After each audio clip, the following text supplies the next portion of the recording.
కరీంనగర్లోని మంచిర్యాల కూడలి నుంచి నిర్వహించిన హనుమాన్ శోభాయాత్రలో తీవ్ర ఉద్రిక్తత చోటు చేసుకుంది. ఓ యువకుడు శోభాయాత్రలో తల్వార్ తిప్పుతూ నృత్యం చేయడంతో హనుమాన్ స్వాములు అతడిపై దాడికి దిగారు. అడ్డుకున్న పోలీసులు యువకుడిని రక్షక్ వాహనంలో తరలించే యత్నం చేశారు. మాలదారులు వాహనం వెనక పరిగెత్తుతున్న తరుణంలో పోలీస్ వాహనం అద్దాలు ధ్వంసమయ్యాయి. దీంతో స్వాములను పోలీసులు 3వ టౌన్ స్టేషన్కు తరలించారు. స్వాములను మద్దతుగా భాజపా నాయకులు టానా ముందు ధర్నాకు దిగారు.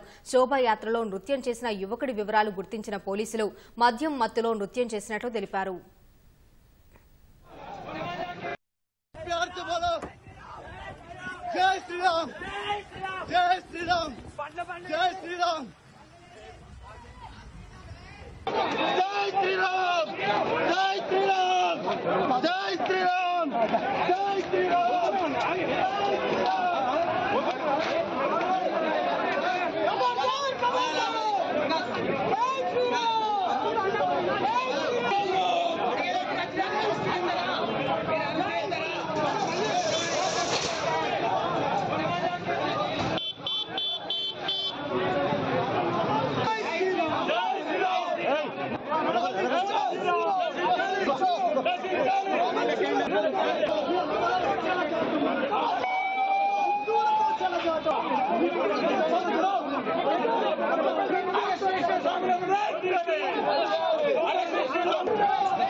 Hey!